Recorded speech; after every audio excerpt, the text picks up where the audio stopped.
Welcome, welcome. We are live. Welcome to this to the show here. We're gonna be starting in a few moments, and we are live.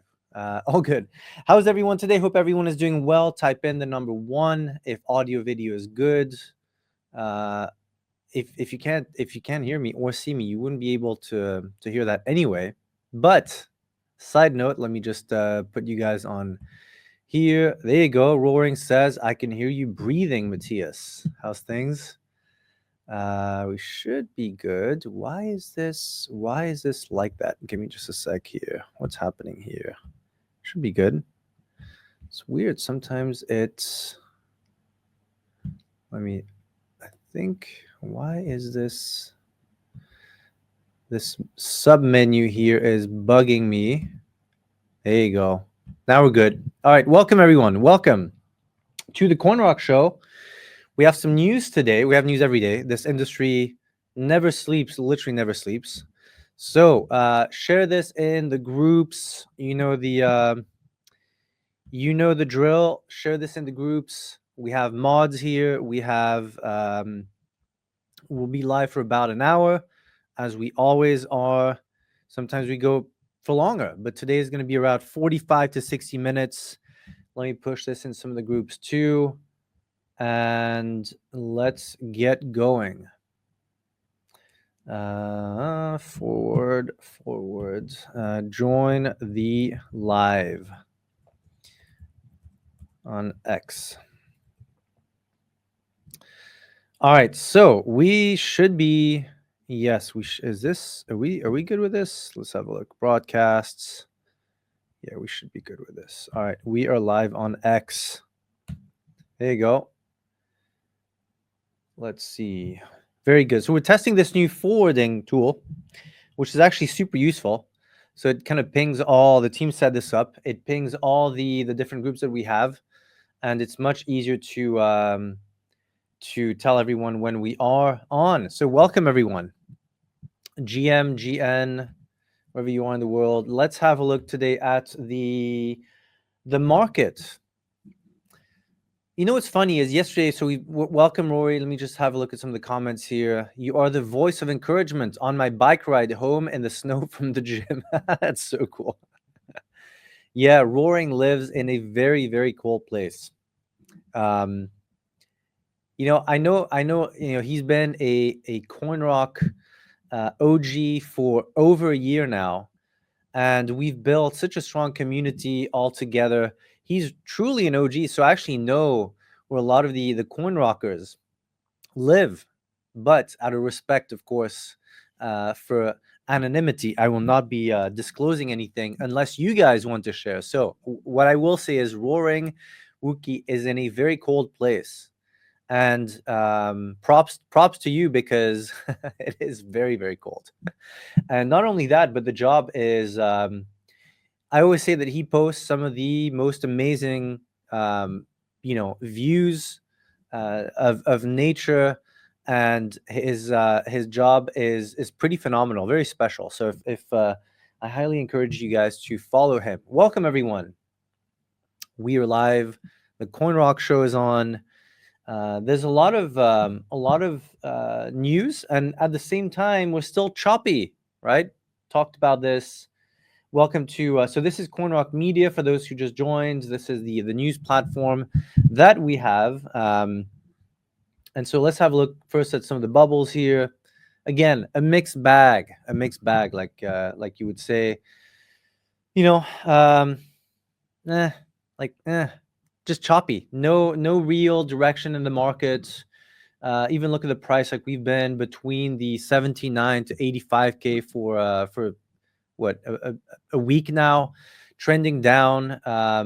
We hit 79K about, what was it, 2-3 days ago, back to 82, 81. Like it's just you know, it is choppy. I said this 2 months ago. We talked about this too internally with the team, because today there is no, and I wrote this article on CoinRock talking about is Trump forcing the Fed's hand. And you know what's funny? I've been talking about this for a while now, about like Trump being really the sole, let's call it the KOL. Talk about KOLs in the industry. He's probably, without a single doubt, he is the biggest KOL, key opinion leader in crypto. And he has, of course, a direct influence on the market. And so what I've been seeing over the last 24 hours since publishing the article, in different groups, I've seen a lot of other traders actually talk about the Kingmaker trade, or what I call the Kingmaker trade, the trade which is basically the combo of interest rates and QE. And I think I was talking yesterday with one of the guests. We pre-recorded an amazing episode with Adam, and he's an analyst, heavy on the institutional B2B side, and we talked about this. The interview will be out. I mean, it's more of a conversation. Be out probably in a few days. The team's just editing the whole thing. We try to actually not edit too much, because I think that I think over editing is like, it removes the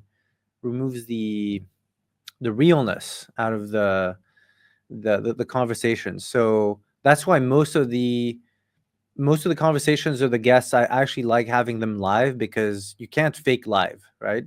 I think it's always a better experience, because you actually get to ask questions, and you get to just interact live with the guests. So we talked yesterday about the idea, or a lot of the insights that retail doesn't really see, because there's a whole new world, basically a new universe of institutional buyers. The institutions are here, and it's interesting, or I would say it's very useful, to understand how they operate and how slowly they must move. So they can't go to Coinbase or Binance and just market buy. There's layers of approvals, and it's a long process, up to 6 to 12 months, of course, to get approved by different teams, management, seniors, to be able to buy. That being said, very interesting what's happening. We tried to do let me just have a look here live. I can see. No, we're good. We're good. We wanted to do a live, I think it was on Monday. And did you guys see that Twitter was, if you tried using Twitter on Monday, it basically went to zero. Elon came, I think he went on TV yesterday and said that the platform was under a massive, most likely state-sponsored cyber attack, which pointed to Ukraine. His words, interesting. So Ukrainian IPs. Which, that being said, it's very easy to kind of lead people astray, and we talked about that with Default. So my partner Jeetbot, who was a black hat hacker, WikiLeaks hacker, and he hacked senior officials of the CIA. So you can always obfuscate your moves. You can always, one thing that Justin said is sometimes to kind of throw investigators, and any investigation kind of off, you would actually write words in the code in other languages. So if you are you're an Asian or a Chinese hacker, you would write words in Russian in the code to kind of, give investigators a false narrative, a false start. And so God knows what happened on the back end at Twitter over the last 2 days ago.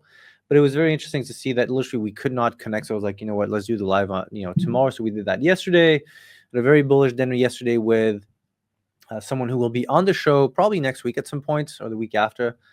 But yeah, coming back to like this idea of the Kingmaker. So I tweeted this a few hours ago, saying that there's a fascinating, what I think can be and will be, if it does happen, if the two conditions happen, right? I tweeted this: the next Kingmaker trade is cooking right in front of your eyes.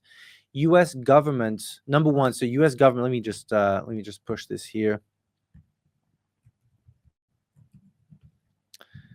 the U.S. government basically deliberately tanking the market, and number two, interest rates and QE soon to follow. The question right now on almost everyone's mind is, and I'm not saying like the consensus, the majority, because retail doesn't really know this. Like, it's not something they look at. They just look at price going up or not. But the question is when, right? Clearly, we're seeing that it is like the U.S. government right now is fumbling so badly on the tariff side, the flip-flopping. I talked about this. We talked about this yesterday.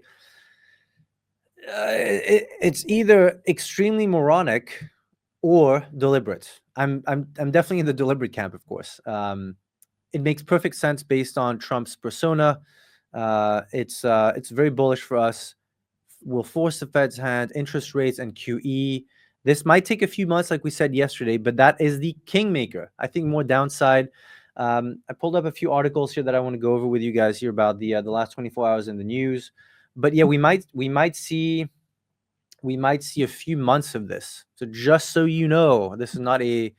We might see some relief bounces every now and then, but the two big, and it really depends on what kind of investor and trader you are. There's going to be, if there's going to be opportunities to trade the headlines, but the big Kingmaker trade is when, the U.S. government has tanked the market enough for the big boys to load up, and then interest rates coming up, and then going down, and QE, and that is the perfect cocktail, the perfect mix for an explosive rally.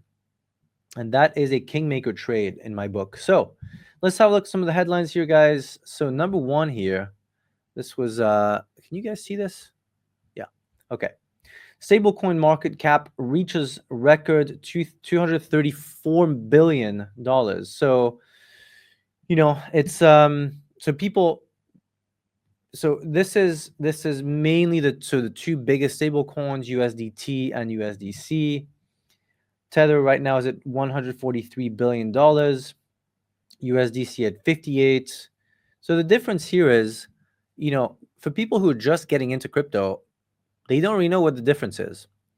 The main difference here is, as of today, USDC is very much a US government entity in a way.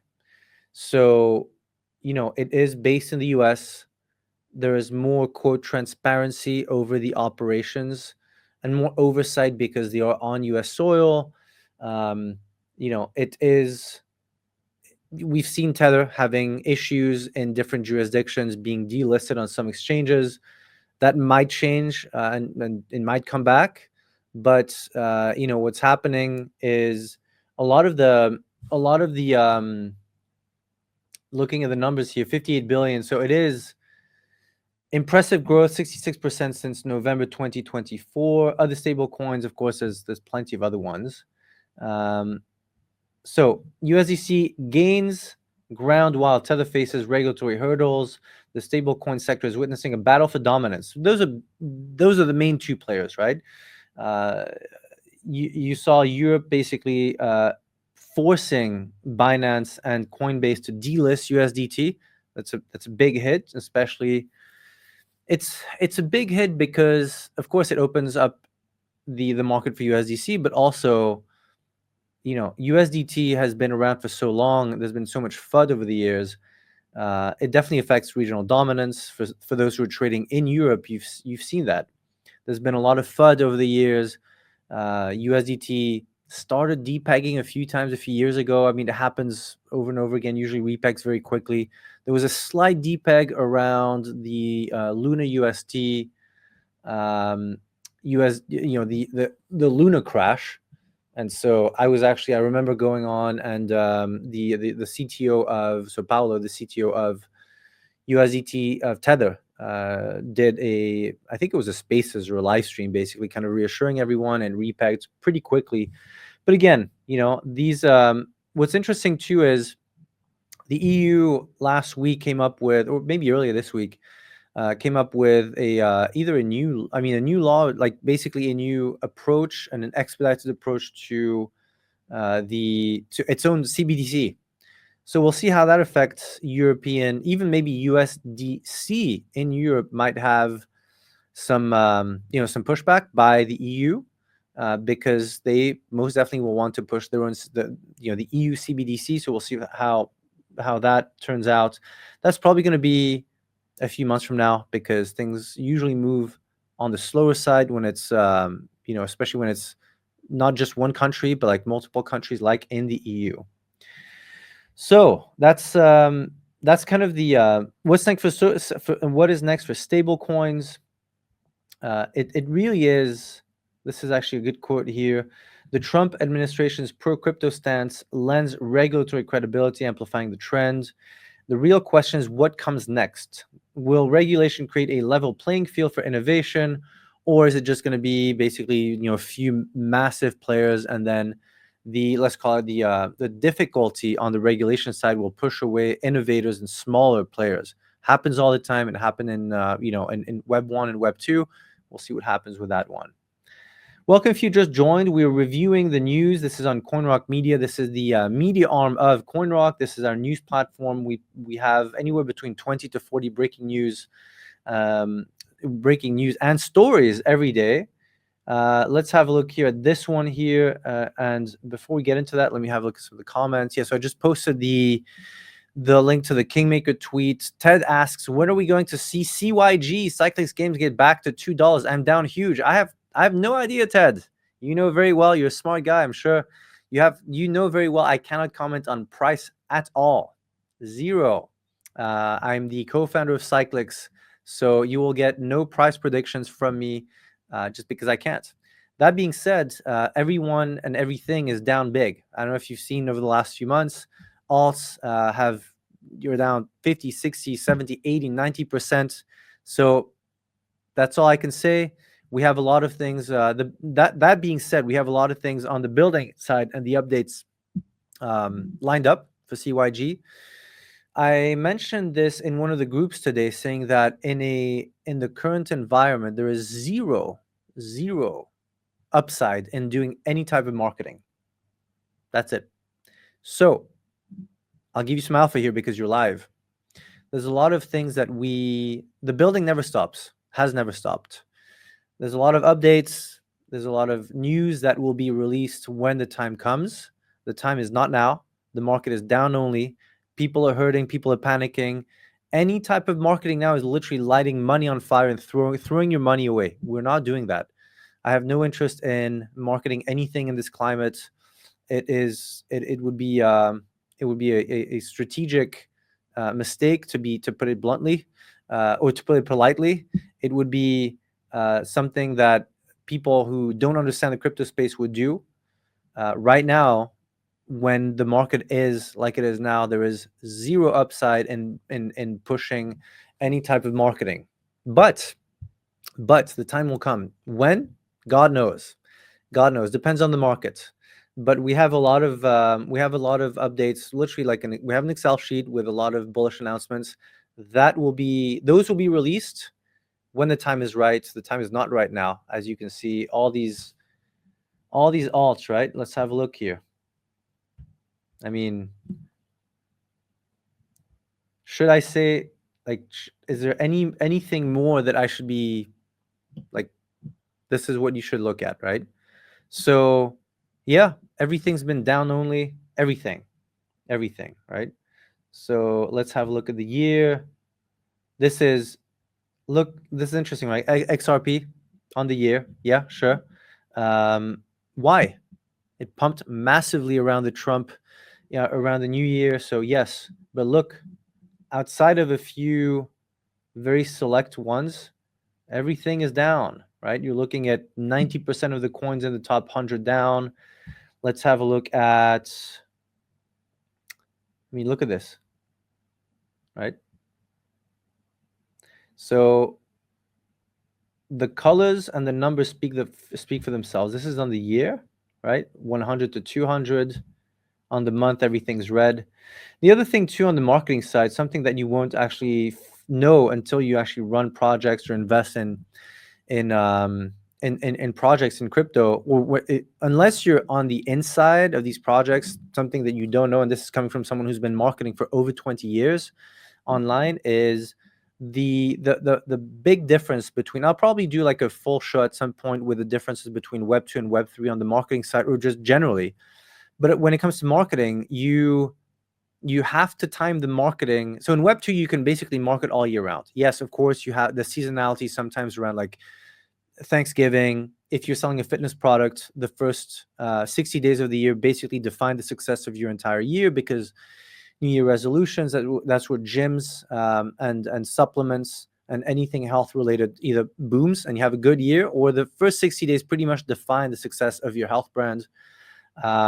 Of course, you have seasonality with some businesses do very poorly in the summer. People are outside, less on screens, less on the computer.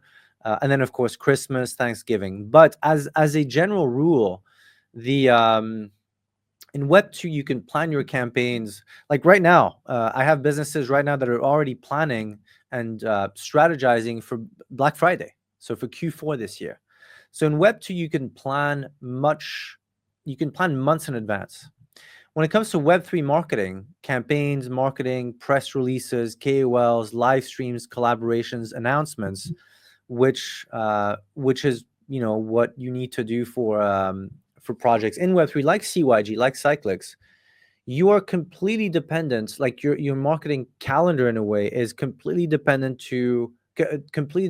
on the market, the state of the market. When everything is down, I mean, again, go through this yourself, right? This is all, look, this is on the month. This is on the month, right? I mean, look, there's not a single segment of the top 1,000. This is actually good for you guys to see. You know, oh, when Cyclics 5, 10, 20, 50 bucks, why no marketing? Well, I mean, why? Who with any kind of rational brain would do marketing when the market is literally down only 20% on the month? You have like the 800, those are on the month, 30%, right? So again, not great. On the week, let's have a look.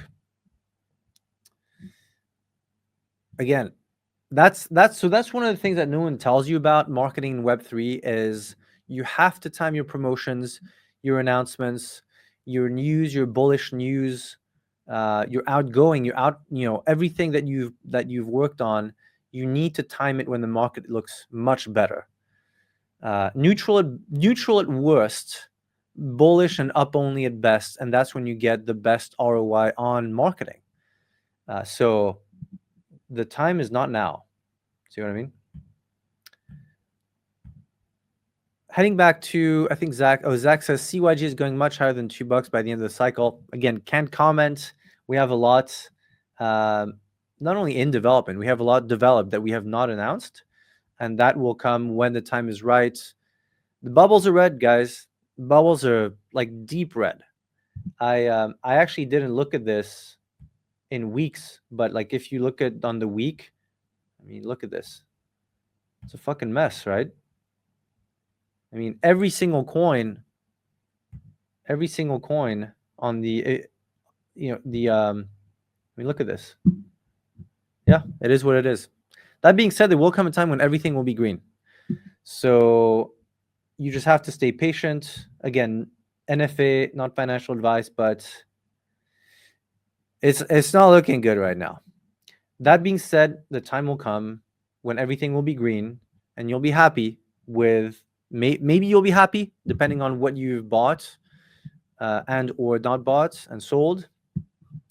But ultimately, we need to time on the as a co-founder of multiple projects, you have to just operate. Again, it's very different to Web 2 or to any offline business. You have to operate from with the markets. You have to time releases, updates, and news with the markets.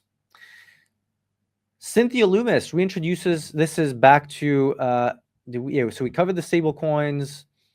Senator Cynthia Lummis reintroduces Bitcoin Act to establish strategic Bitcoin reserves. So God bless Cynthia Lummis. She has been bullish on Bitcoin for years, before it was cool to be bullish Bitcoin. Like she's been such a proponent of the idea of decentralization and crypto, yes, but also like mainly Bitcoin. Amazing. And she's taken so much heat over the years because she's been very outspoken and pro Bitcoin.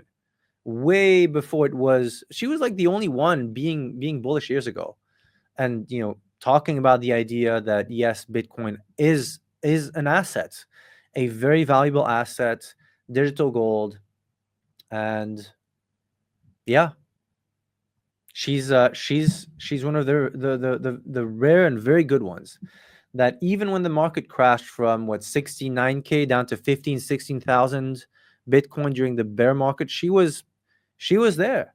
So props to Cynthia Lummis. New bill here, and she's still pushing, right? You can see some of her tweets. Let's see if we have one here. I don't think we have one here, but you can see a lot of her tweets. She's in contact, of course, with Saylor from MicroStrategy, and she's been a proponent, of course, of key provisions of the Bitcoin Act. Let's have a look at this.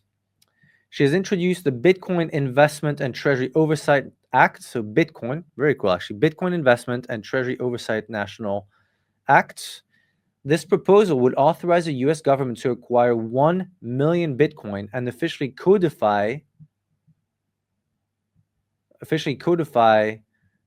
Trump's strategic reserve. So details on the bill here.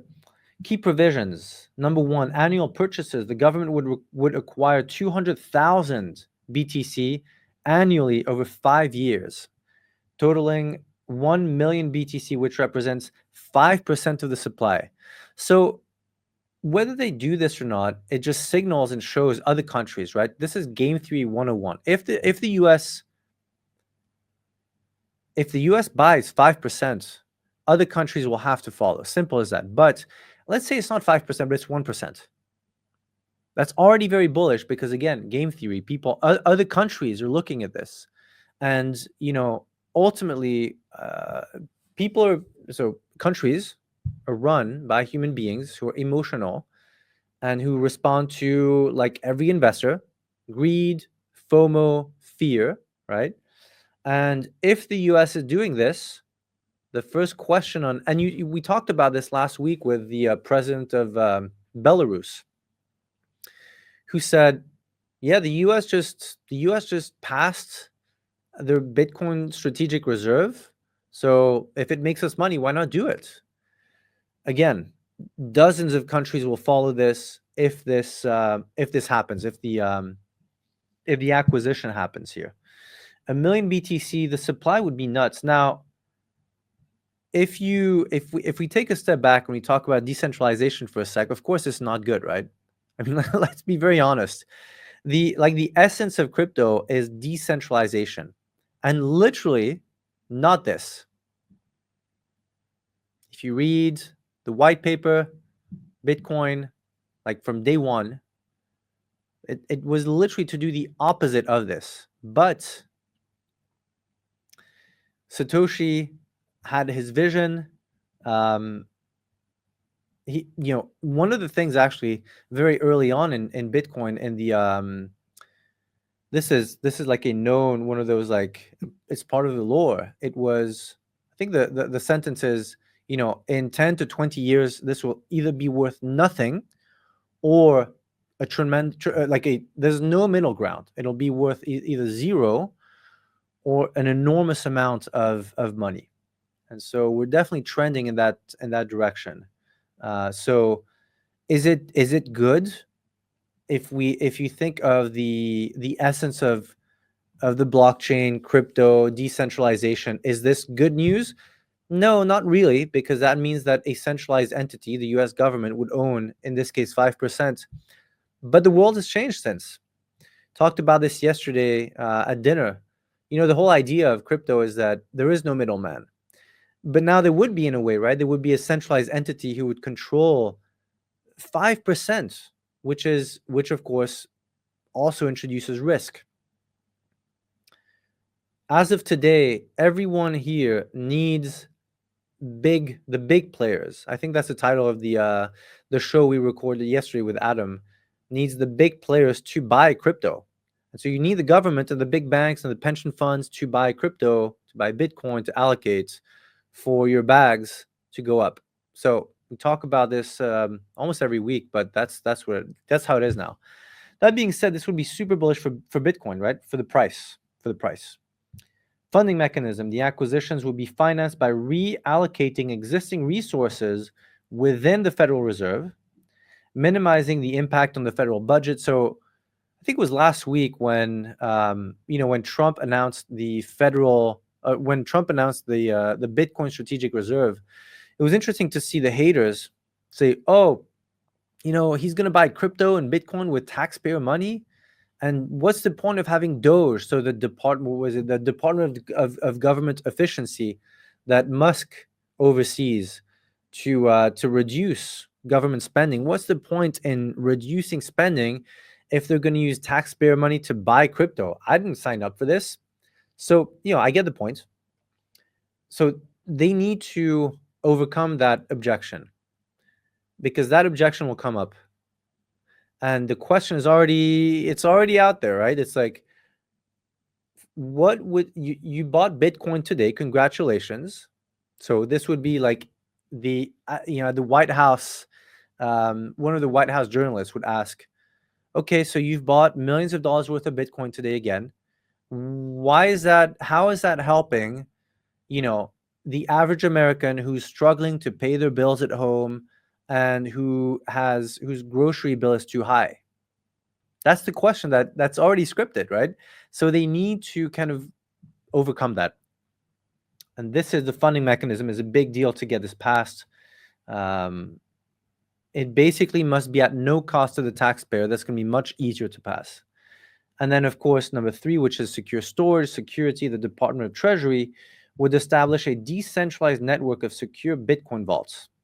Because, of course, if you want to own 5% of the supply, that puts you...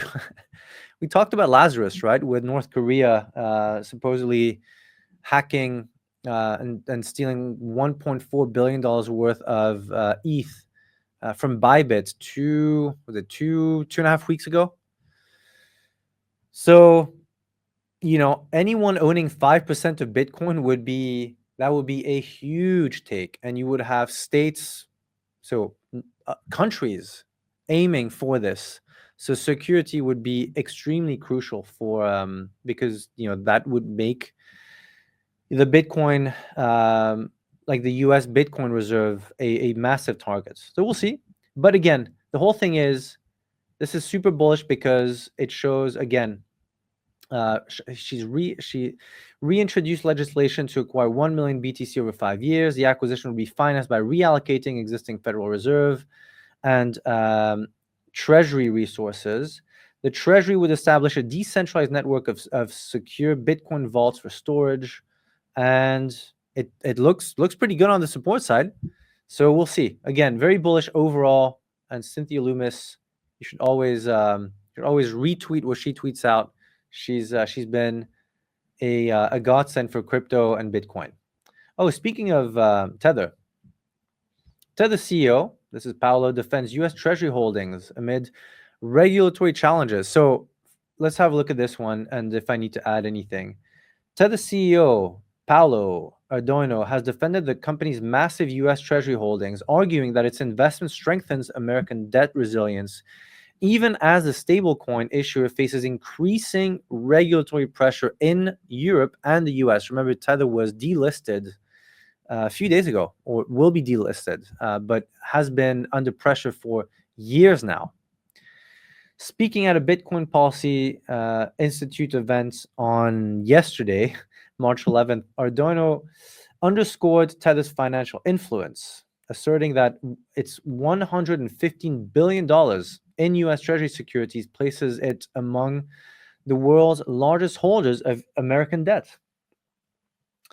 We're not a country, we're a small company, but if we were a country, we'd be the 18th largest holder of U.S. Treasuries.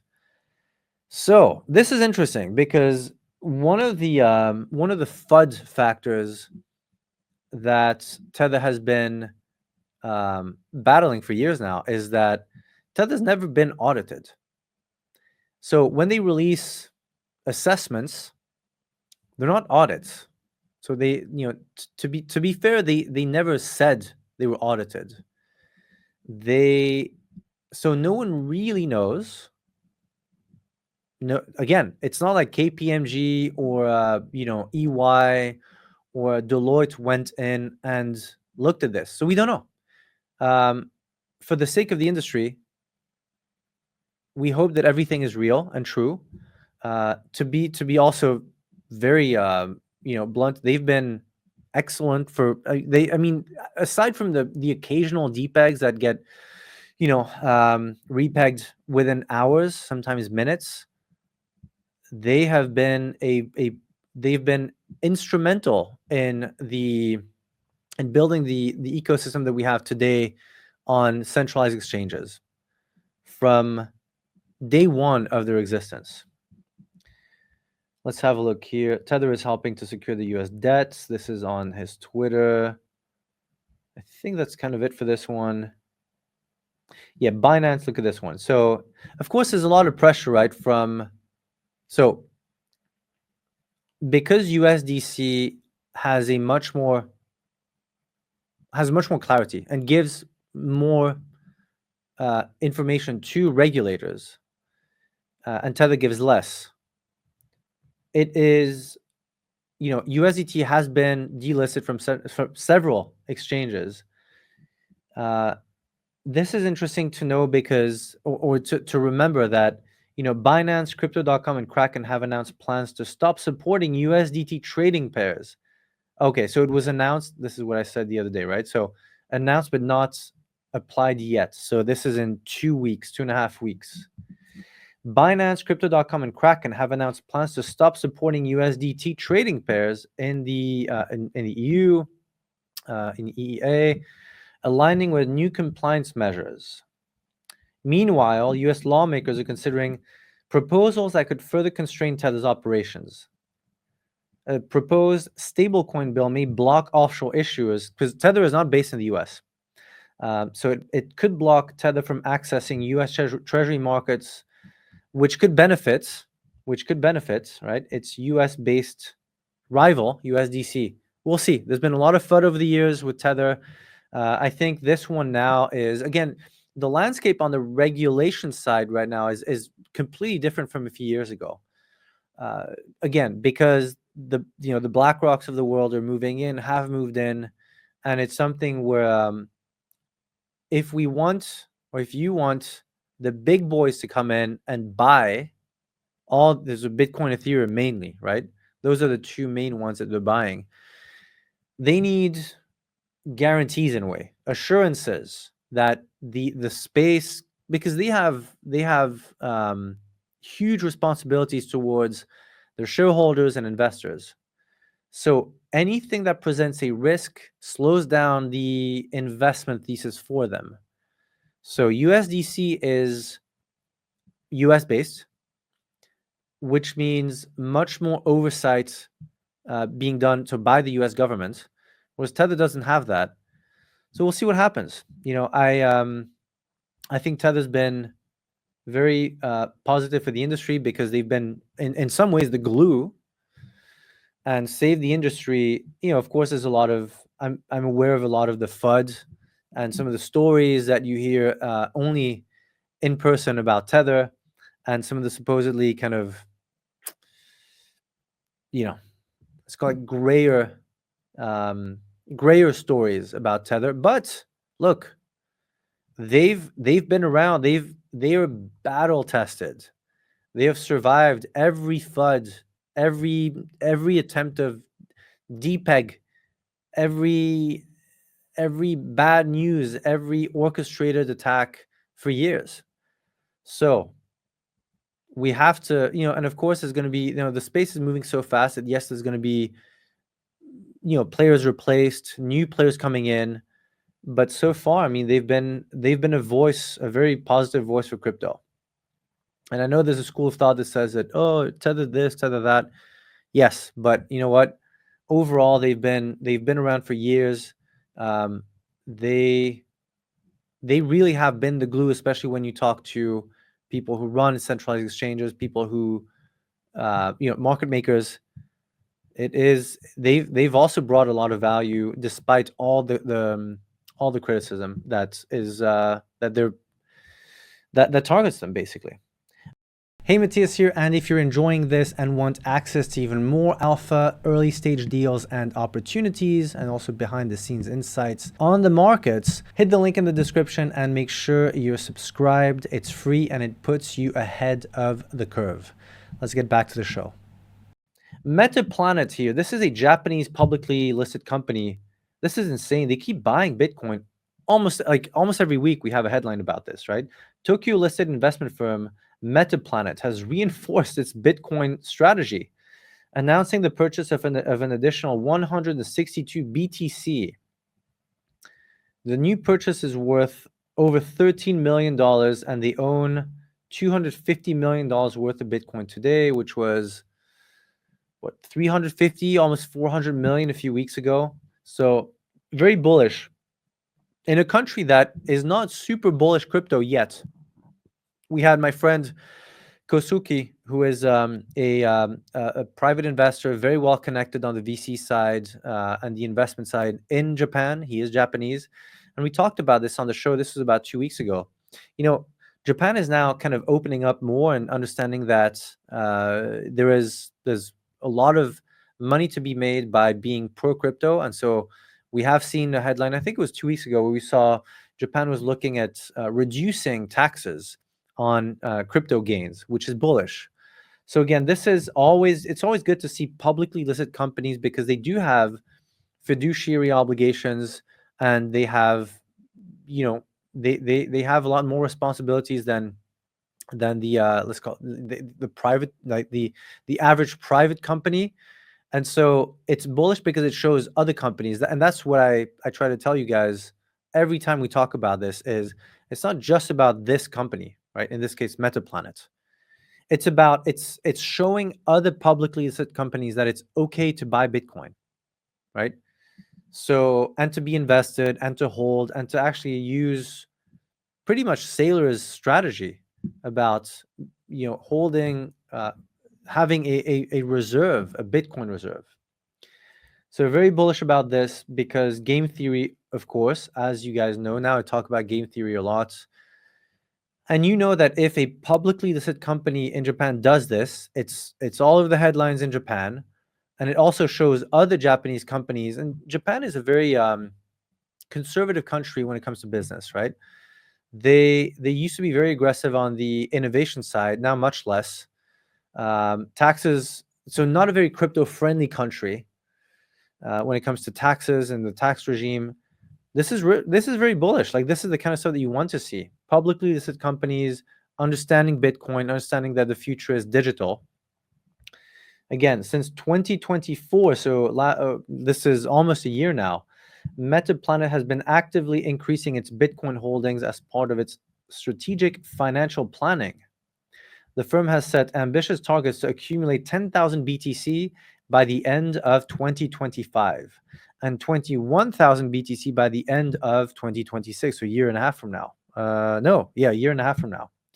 Reflecting a strong commitment to integrating Bitcoin and its long-term investment portfolio. And this is, of course, this is very much the thesis and basically the idea that Saylor had, which is, the U.S. here, Metaplanet strategy aligns with a brewing trend of institutional adoption of Bitcoin, notably Strategy, the U.S.-based business intelligence firm led by, of course, Saylor, has become the largest corporate holder of Bitcoin. He's probably the biggest Bitcoin bull in the world. So very bullish to see him, of course, going on, going to all the conferences, speaking at all these big events, because it shows, like it shows others that it's okay to buy Bitcoin. So very bullish. Right now they own 3,000. They want to hold 10,000 by the end of this year. And so that's hundreds of millions of dollars worth of Bitcoin that they want to buy. So this is bullish and also shows others in the market that it is okay to buy.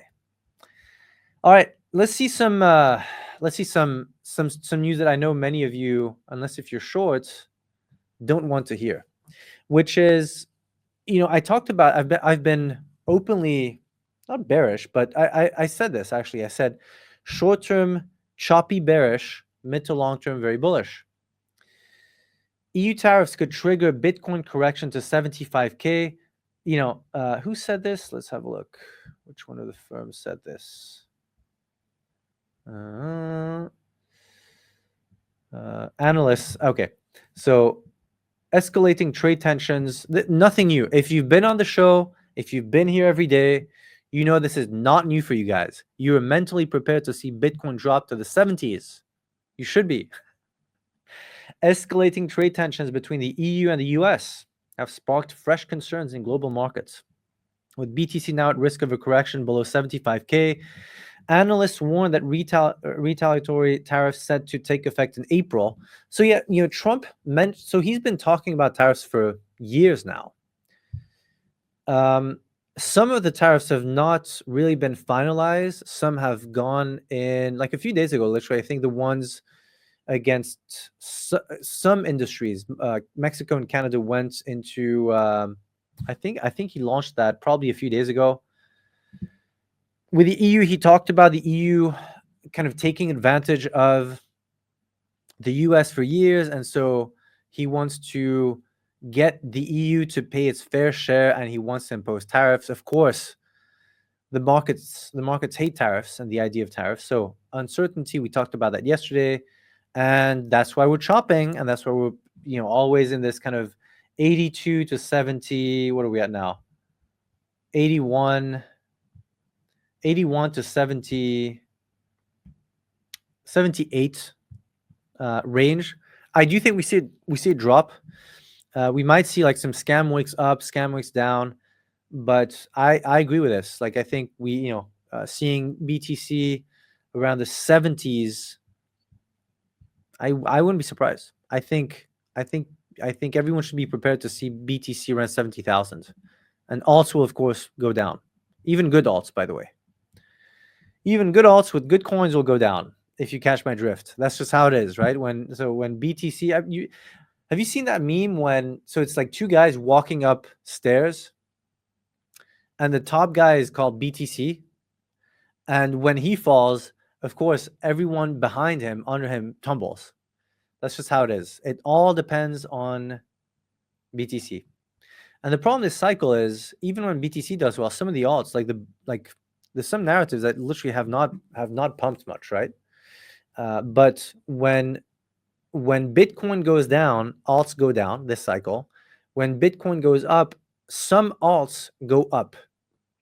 It's been a very interesting and weird cycle for many, including those who made a lot of money in the previous cycle. Even the quote big name traders with large Twitter followings and names that you might follow, who've been around and publicly trading who've been trading publicly and posting positions for since I really got into following more CT in 2019. Some of these guys got wrecked this cycle. Some of these guys are openly struggling this cycle. It's a very tough cycle to trade. So counter tariffs aren't a positive signal, as they suggest a potential bounce back from the other side again. So yeah, we could be chopping for a few weeks. We talked about this. Some analysts believe Bitcoin may see a retracement below 72,000 as part of a macro correction before its next leg up in the bull cycle. This is part of the Kingmaker thesis, right? That I posted today, that I wrote about yesterday, about in the article with about Fed, Trump and the Fed. There's going to be a Kingmaker trade here. We're not there yet. Like I said, number one, forcing the Fed. So number one, deliberately crashing the economy. Number two, I'm just looking at my tweets here. Number two, U.S. government deliberately tanking the market. Number two, of course, would be the combination of interest rates going down and QE, so more liquidity, and that's when crypto shines. So and I'm going to tell you guys a few weeks or months from now when it happens, because my view is it's not an if, It's a when. It's the Kingmaker, right? Remember this, the Kingmaker. And those who buy, I do think that alts go down. Alts go down as long as this uncertainty, if Bitcoin drops another 10%, right? We're at 81. That's more than 10%. 81. 10-12% drop. Very realistic. Yeah, alts will drop, of course. I mean, nothing's going to pump if Bitcoin keeps dropping. That's just how it is. So you might get the scam pump every now and then, but in this, not that I would short, because I think it's a super hard cycle to trade, but there's definitely going to be some opportunities to, if in this climate, to scalp shorts. That being said, you're always at risk of a single tweet from Trump or anyone else, and literally seconds after opening your position, you could get wiped. Not easy to trade. That being said, I think we see more downside. I agree with this. Low 70s is realistic. Again, there's no real bullish narrative right now in crypto. And like I always say, right? So talked about this over the weekend with a friend of mine in traditional finance who runs a hedge fund. So he's a CIO, literally like the big brain of a traditional TradFi hedge fund. Crypto needs so much positive momentum, bullish news to go up. And if the news is neutral, it tends to grind down. If the news is bearish, it drops. Stocks can continue climbing slowly and steadily, even in a neutral environment. Of course, now uncertainty, so we're seeing stocks drop. But the difference between stocks and crypto is crypto needs so much more bullishness in a way. So we don't have that right now. And also, crypto needs narratives. Remember, September, October, it was the Trump pump, right? It was, oh, Trump is going to be super bullish for crypto. And look, we saw that, right? Bitcoin hit what, 110-ish. We had like the mood between November, December was, I remember when Trump won. I mean, in the days that followed, that was also not a kingmaker, but traders made a lot of money betting on Trump on that on the election. So Trump came in. We had the Trump meme that kind of sucked a lot of liquidity out. We had the Melania one. We had the Libra one. Right now, again, there's no immediate bullish narrative. There's nothing super bullish to look forward to. I will say that the Kingmaker, please, when you talk about the Kingmaker, tag me. The Kingmaker is something to look forward to. I think it's a bit early now, but we might see that, and you're seeing that more. We talked about this a few days ago. Literally today, I saw more people tweet about interest rates and the Fed being forced by Trump and all that. So that's going to be more of a narrative in the coming weeks and months. If that does become almost a meme, right? Of like, hey, now we actually have things to look forward to. That's when we see an opportunity. That's when we see the markets rally. Again, crypto is always forward-looking, forward-thinking. It needs to see something bullish. Right now, there's nothing much. So I agree with this. We'll see what happens, but I agree with more choppy in the coming days and weeks, with the occasional scam pump. SEC delays. This is interesting. I didn't have time to read this one. Wanted to have a look at this one with you guys.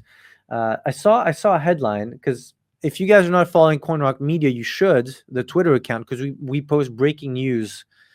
Let me just drop this here. We post breaking news every. Oops, what is this? Hang on a sec. Sometimes every CoinRock Media. There you go. I mean, the truth is, I don't even know how often we post, because I don't do the posting. The team does all the posting. But breaking news, put your notifications on for the account, because you'll get pinged if you're trading, or you're looking to buy, or you're actively in the market right now. You need to know what's happening. So I saw this headline. I didn't have time to read yet. The SEC has again hit the brakes on ETFs. Interesting. This time the agency has postponed decisions on XRP, Solana, Litecoin, and Doge. So this is a bit. Let's have a look if there's a reason. Has designated a longer period to review. This is kind of what Gensler did before. I'm not worried at all about this. Yeah, this delay follows a well-worn pattern. The SEC has historically used extensions to buy time, often stretching out ETF decisions until the last possible moments. What could be happening too is, if you know how the traditional finance game is played, right now approving the ETF does nothing to the price. Again, the market sucks right now. So if you can keep your news, we talked about this for CYG, right? If you can use the bullishness of the market to release positive news, yes, that's what you do. And so it is possible. And we talked about this on the, I think it was yesterday actually, on you might hear this on the recording of yesterday's show with Adam. It was either with Adam or with my friends in TradFi over the weekend. But yeah, this is if they need to hold off and kind of keep this under wraps, delay until the market is in a better shape, better place to release these bullish updates, they will, and they have in the past. So I'm not surprised. This is part of the playbook. Of course, blah blah blah, standard procedure. Yeah, I mean, yes, this is nothing new. This is nothing unusual. This is funny. Yes, the SEC just punted on a bunch of altcoin ETF filings, including Litecoin, Solana, XRP, and Doge. It's expected, as this is standard procedure. This doesn't change our high odds of approval. Yeah, I agree with that. ETH staking is also kind of delayed. I'm very bullish on that. I think it's just a matter of time. Everything is delayed. It's like the NYC bound Amtrak on Monday morning, mechanical issues in DC. I've taken that train several times, by the way, from NYC to DC. It's actually a very nice ride if you get like a good, how do they call it in the States? It's like the business class or the first class ticket. It's nice. Very, very nice. You go through Delaware, you go through, I think, Philly. Highly recommended if you're in DC and you want to go to New York. You're better off taking the train. It's you actually see more than flying. That being said, everything's delayed. Projects are delayed. TGEs, so token launches, are delayed. Yeah, because the market sucks. That's why. So again, they'll always blame this is standard procedure. We need more information, blah, blah, blah. But this is very much usually aligned with market conditions too. All right, two last pieces of news. I have to hop off in like 5 minutes. EU regulators investigating OKEx Web3 platform following Bybit hack allegations. This is interesting too. Of course, remember when there was so the EU regulators scrutinizing cryptocurrency exchange OKEx after reports surfaced that hackers laundered about $100 million through its Web3 platform. Interesting. So look, when you steal $1.4 billion, you have to move that money, right? So it's a lot of money. Bybit, in late February 2025, we talked about this on the show. Bybit, the Dubai-based crypto exchange, suffered a massive security breach, resulting in the theft of $1.5 billion in ETH. So you have to move that money. You have to clean that money, and it seems like OKEx was used, and of course that's gonna raise eyebrows. Usually, look, Complicit? Probably not. I mean, I would be shocked if they're complicit, especially because they literally just got their VARA license. So basically, they're a digital asset exchange. OKEx just got it. So I think it was like back in November, December. One of the leaders too in crypto. I mean, crypto is, when you have that much money to launder, there's not 1,000 ways to do it, right? So they have to use either decentralized solutions, which we talked about last week, talked about using Thorchain and decentralized bridges. That was an issue too, right? Because then remember we talked about the idea that Bybit was pissed because they were like, hey, you facilitated this laundering, so you should give the fees back. And then the decentralized protocol was like, hey, no, like this is why it's decentralized, so that there's no centralized entity. So that's a never-ending debate. I shared my thoughts. I said that if code is law, it is what it is. If code is law, it's not Thorchain's issue if there was a human error at one of the centralized exchanges. Unfortunately, that's the truth. So, now, do I understand that this could be a gesture or favor, or it would be good to recover the money? Of course. But it defeats the purpose of having something decentralized if someone can come in and stop that. Anyway, so OKEx, OKEx is a centralized exchange. Let's have a look at this tweet. The Bloomberg article is misleading. Like all other major crypto exchanges, we provide a self-custody wallet service swap feature that serves as an aggregator. When Bybit got hacked, we reacted in two ways. We froze associated funds. I do remember OKEx was one of the first ones to respond. And we developed a new feature to detect and block hackers' addresses.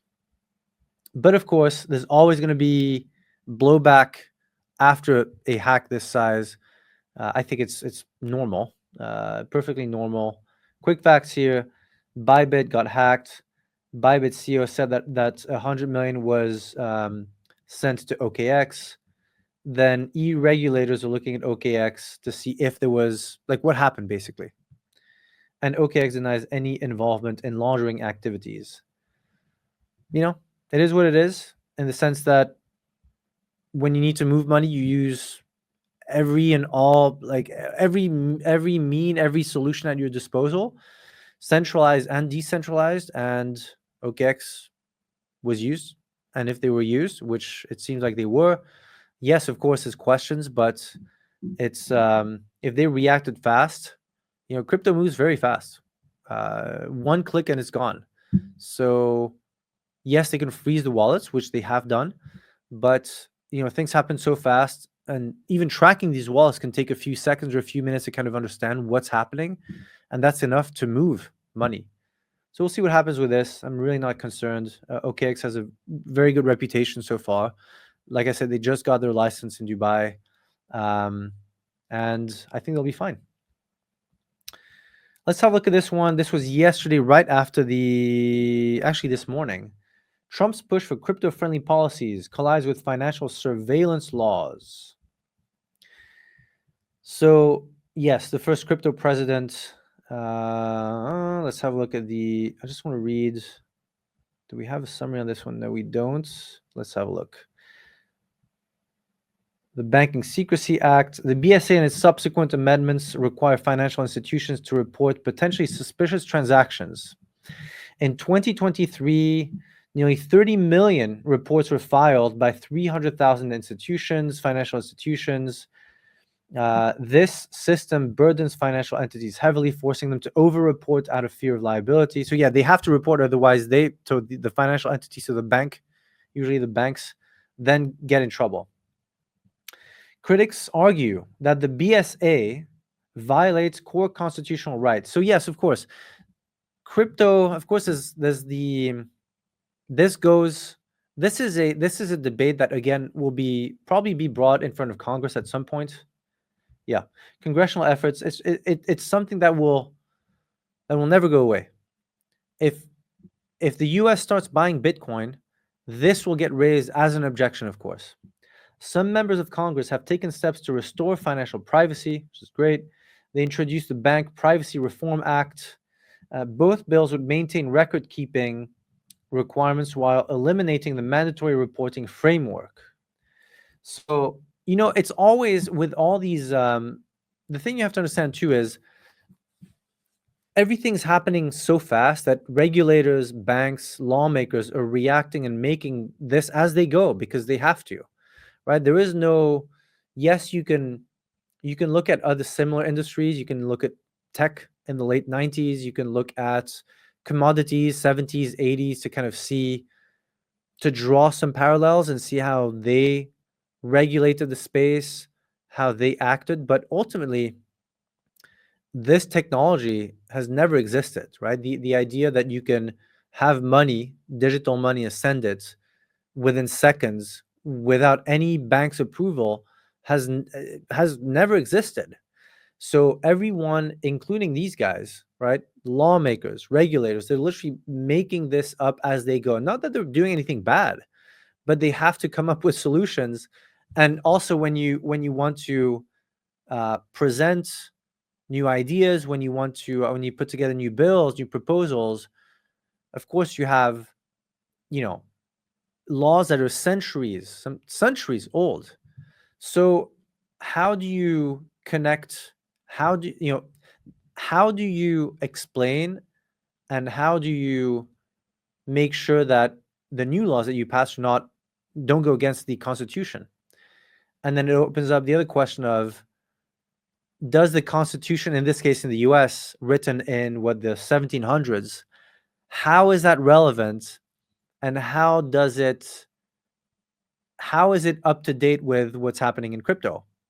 Again, age-old debate, very difficult. No one will get it right because there's always pros and cons. You can make a case for or against this, for or against privacy. I think the privacy is very important. That being said, I also think that there's a lot of bad actors in the world, and governments need to know where the money goes. But then again, you don't want that to be abusive either. We saw Canada during the protests, right? The truckers who literally had their bank accounts frozen for days, sometimes weeks. That's not good. I mean, if you are a trucker and you depend on a paycheck, you're not you don't have millions of dollars in the bank, and your bank account is frozen because you peacefully protested against the government, it's a problem. So, of course, the abuse is always the issue. So, again, no real solution right now. It's going to be one where we'll have a lot of these articles. This is just the beginning. And so when Bitcoin becomes even more, so if and when the US actually buys Bitcoin, there will be changes in the reporting requirements. We already saw that. The EU changed its reporting requirements, not for crypto for sure, but also just for any transaction. I think every transaction above 1,000 euros within the EU has to be reported, just for KYC, quote, KYC, know your customer, and AML, anti-money laundering requirements. So, this is a never-ending conversation. I have a lot of news about this because it's actively debated every day by politicians and lawmakers. And the question is, yes, you want people to have freedom, but you also need to know who's moving money. Because in this case, right, we just talked about the Bybit hack. You want to know who's behind that hack. You want to stop that money. You want to reimburse when there's crime. And so the balance between privacy and law enforcement and transparency is probably one of the biggest debates when it comes to crypto going mainstream. And we'll see. And there's no conclusion right now. So this is, but this is yet, to me, it's very bullish for the industry, because this is something that they'll be figuring out, that every country is figuring out, by the way. They have different approaches. They have different ideas about how crypto should be used or reported and taxed or not taxed. And this is bullish. My point here is it is bullish because it's part of the conversation. This is not mainstream. So it'll be very interesting to see what happens. And again, this is an ongoing, they're literally making this up as they go, and they have to, because the world has never seen anything like it. So I think we're good for now. We're at 1 hour and 10 minutes for today's CoinRock Show. Thank you for joining, guys and girls. Roaring said the rock was the first fundamental tool for human survival. Thank you, Mr. Mazur. Yoga time with the kids. Love it. Yoga, some alpha. I don't know if what yoga you do. So during COVID, I was in London at the time, and I've always had home gyms. And I was like, you know what? I'm going to get more into yoga. I used to do a lot more yoga when I was training professionally for tennis. But I was like, I'm going to pick up yoga again. And I went to YouTube, and I've been doing yoga with Adrienne for years now. And highly recommended. There's every type of yoga you'd want. I've never met her, but my wife and I really have, we've used a lot of her teachings. Very easy to follow. Any kind of back pain, muscle pain, any goal that you have, whether it's strength, whether it's flexibility, yoga with Adrienne on YouTube is a cheat code. That's it. That's the non-crypto alpha for today. And I mean, I do yoga 2-3 times a week. I highly recommend it. You don't need to do an hour. Even doing 20 minutes of yoga is great. Just makes you feel good, especially if you sit a lot. It's something that's also very, very good for the brain, especially in times when everything's red like this. So welcome. Thank you for joining, guys. For those who joined during the show here, the recording is up. And something else too. We've been posting clips. So we've so at CoinRock Media, we have a full team, writers, of course, who come up with interesting. Let's have a look at this new article that was just posted now, 33 minutes ago. Ray Dalio warns of soaring US debt. Yeah, this is a big problem. So in the article I posted yesterday, I wrote yesterday about Trump forcing the Fed's hand. I said that, again, if we have the lowering interest rates and QE, it's going to be amazing for crypto in the short term, meaning in the weeks and months that follow, it will be very bullish. Now, in the long term, in the years that follow, the issues are extremely serious when it comes to global debt and US debt, of course, right? So the global debt situation, but mainly around US debt. This is Ray Dalio.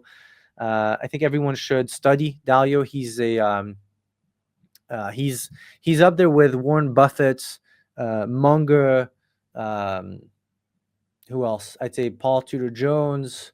I'd say, what's the guy from Medallion? Jim. Anyway, Google Jim Medallion. All the old school investors. Is Howard Schwartz from Oaktree. A lot of the old school TradFi investors that everyone should study. So Dalio is, he made it, lost it, made it again, and now he runs. All right, he's the founder. He doesn't run Bridgewater anyway, but huge fund, very, very well respected. Let's see what he says.